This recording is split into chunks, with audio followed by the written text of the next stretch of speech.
और कहे सीएम फैज साहब ने कि हुमनाबाद एमएलए डॉक्टर सिद्धू पाटिल को हुमनाबाद की आवाम जिताई है। कहे वो हुमनाबाद की आवाम का प्रॉब्लम सॉल्व करना चाहिए। बातें आ रहे सामने बिदर डिस्ट्रिक्ट से कि सीएम फैज साहब एमपी के लिए ठहर रहे बोल के अभी दिल्ली दूर है, इलेक्शन अभी काफ़ी दूर है, वाटर पोल्यूशन भी आज भी है। स्मेल तो खत्म हुआ नहीं हुआ बोल के बोल रहे सर आप। सिद्धू पाटिल साहब तो बोल रहे हैं कि स्मेल खत्म हो गया, सब खत्म हो गया, कंपनियां बंद कर दिए, सब कर दिए। तो एक 100 लोगों को ले जाके सिद्धू पाटिल साहब को वहाँ एक 4 रात गुजारो बोलो। जेडीएस और बीजेपी का अलायंस हो रहा है। नहीं है, बिल्कुल गलत है इसका पूरा। हुमनाबाद में हुमनाबाद से गुजरे हुए जेडीएस के एमएलए कैंडिडेट सीएम फैज साहब ने इंडियन न्यूज PNN 24 न्यूज से बात करते हुए कहे कि अभी तक हुमनाबाद तालुका में आ रहे इंडस्ट्रियल एरिया से कंपनियों से गंदी स्मेल बंद नहीं हुई। कहे हुमनाबाद एमएलए डॉक्टर सिद्धू पाटिल से कि जल्द से जल्द इस कंपनियों से जो स्मेल आ रही है कहे वो बंद होना चाहिए। और कहे फैज ने कि जो कंपनियों को बंद करना था वो तो बंद नहीं हुए।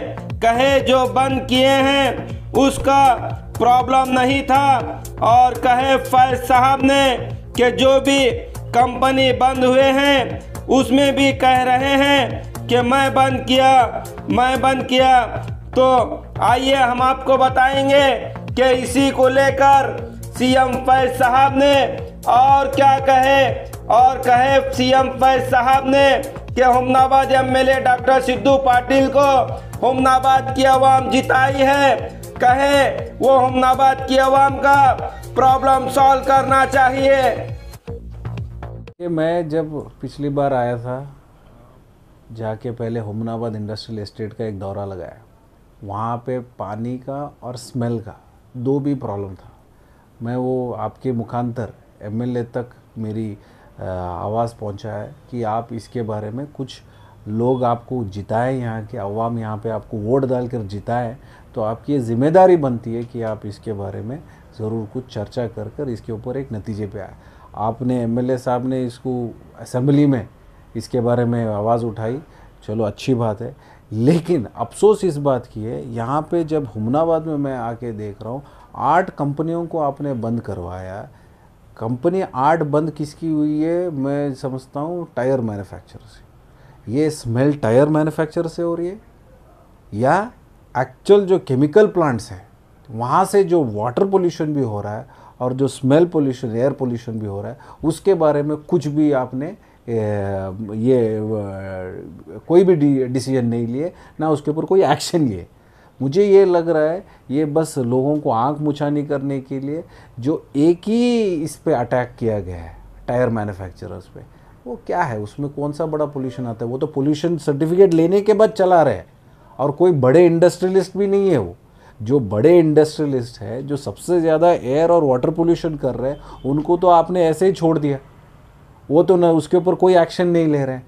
सो मेरी गुजारिश है एमएलए साहब से और ख़ास कर इस ज़िले के जो एमपी है और मंत्री भी हैं भगवंत खुबा साहब जो केमिकल एंड फर्टिलाइज़र मिनिस्ट्री भी है, आपसे एक गुजारिश है कि आप एक committee immediate fact finding committee आप फॉर्म कीजिएगा आपके मिनिस्ट्री के मुखांतर और यहाँ पे भेजकर जांच करवाइए कि ये कौन से केमिकल प्लांट से ये स्मेल और वाटर पोल्यूशन आ रहा है।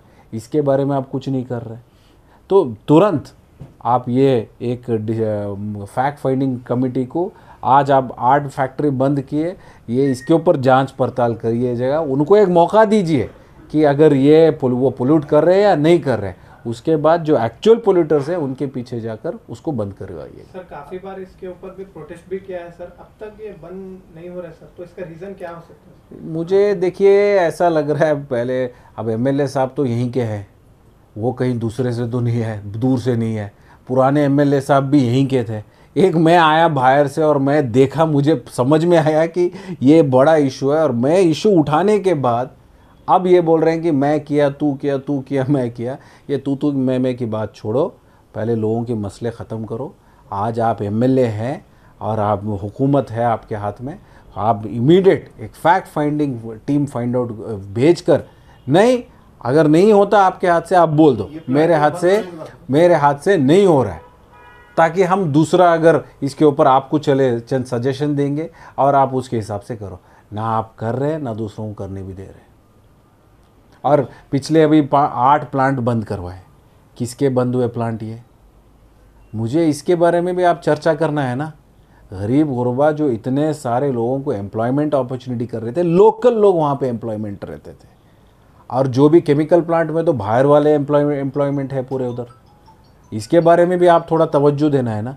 आप लोकल एम्प्लॉयमेंट ख़त्म कर रहे हैं और बाहर के जो हुमनाबाद से शहरी नहीं है उनका एम्प्लॉयमेंट आप ये ज़ोरों शोर से चला रहे हैं, क्योंकि वो बड़े बड़े इंडस्ट्रियलिस्ट हैं और उनके साथ क्या है क्या नहीं अंडरस्टैंडिंग नहीं पता। मेरी दरख्वास्त, अगर उनके ऊपर भी एक जांच पड़ताल करो और इमीडिएट ये एक फैक्ट फाइंडिंग टीम भेजकर, आज भी स्मेल तो ख़त्म नहीं हुआ है और वाटर पोल्यूशन भी आज भी है। स्मेल तो खत्म हुआ नहीं हुआ बोल के बोल रहे सर आप। सिद्धू पाटिल साहब तो बोल रहे हैं कि स्मेल खत्म हो गया, सब खत्म हो गया, कंपनियां बंद कर दिए, सब कर दिए। तो एक 100 लोगों को ले जाके सिद्धू पाटिल साहब को ये वहाँ एक 4 रात गुजारो बोलो। लोग जो है, जो लोग तड़प रहे, जो लोग उस पर गुजर रहे हैं उनको मालूम है। आज राजेश्वर चलिए, गढ़वंती चलिए, उनसे बात करो आप। आपके माध्यम के मुखांतर मैं आपसे भी दरख्वास्त कर रहा हूँ, आप वहाँ पे जाकर मोड़केरा, गढ़वंती, राजेश्वर के माणिक नगर लोगों से आप जांच करें कि स्मेल ख़त्म हुआ या अभी भी आ रहा है स्मेल। सर इंडस्ट्रियलिटी की बात लिख लिया सर, काफ़ी सारे कमेंट्स भी हैं सर, आप भी एक फैक्ट्री स्टार्ट करता हूँ बोल के बोले थे, अभी तक उसका कोई असर नज़र नहीं आ रहा बोल के नीचे लोग कमेंट कर रहे हैं। देखिए, इलेक्शन हुआ 2 महीने, अभी भी हालत सुधार ले रहा हूँ अपनी। पहली बात तो एक सदमे से आज भी गुजर रहा हूँ। उम्मीदों से आया था, दुआ कीजिए, वादा किया, ज़रूर वादे से मुकर नहीं कहेंगे। आज नहीं तो थोड़े दिन का वक्त मोहलत फैक्ट्री का लगाने का एक ये किया था, इंशाल्लाह ज़रूर करेंगे। सर काफ़ी दिनों से बारिश भी नहीं हो रही सर, किसान काफ़ी परेशान है सर। इसके ताल्लुक से भी मेरी एक दरख्वास्त है एमएलए साहब से कि इमीडिएट आप यहाँ पे बरगाला का एक ये डिक्लेयर कीजिए, ड्राउट एरिया को आप डिक्लेयर करवाइए, ताकि किसानों को मुआवजा इमीडिएट मिले। और यहाँ के जो फार्मर एमएलए है, उनकी हुकूमत है, आप उनसे भी दरख्वास्त है कि आप इमीडिएट जाकर चीफ मिनिस्टर के पास बैठकर इसको एक स्पेशल पैकेज बनाइए। और आप ही के है केकेआरडी के जो कल्याण कर्नाटका डेवलपमेंट बोर्ड में आता है ये पूरा इलाका, तो आप इमीडिएट यहाँ पे एक स्पेशल पैकेज पूरे इस इलाके के लिए आप डिक्लेयर करवाइएगा। ये मेरी दरख्वास्त है आपसे। सर आने वाले दिनों में अभी क्या आपका एम रहेगा हुमनाबाद को लेकर? टीपीजेडपी इलेक्शन अभी देखिए, हमारी पार्टी की कोशिश यही रहेगी, ज़्यादा से ज़्यादा अच्छे उम्मीदवारों को खड़ा कर कर जीतने की पूरी कोशिश रहेगी, और इसी इरादे से हम आगे बढ़ेंगे। और हम किसी के साथ अलायंस नहीं है, एक फोर्स के साथ हम ज़रूर हर एक कॉन्स्टिट्यूंसी, हर एक टीपी और इस पे हम उम्मीदवार को खड़ा करेंगे। जेडीएस और बीजेपी का अलायंस हो रहा है? नहीं है, बिल्कुल गलत है। इसका पूरा क्लैरिफिकेशन हमारे नेशनल प्रेसिडेंट, स्टेट प्रेसिडेंट और ख़ुद कुमारस्वामी साहब भी इसके बारे में पूरी क्लैरिफिकेशन दे चुके हैं। सर सुनने में ये भी बहुत सारी चीज़ें बातें आ रहे हैं सामने बिदर डिस्ट्रिक्ट से कि सीएम फैसला एमपी के लिए ठहर रहे बोल के। अभी दिल्ली दूर है, इलेक्शन अभी काफ़ी दूर है।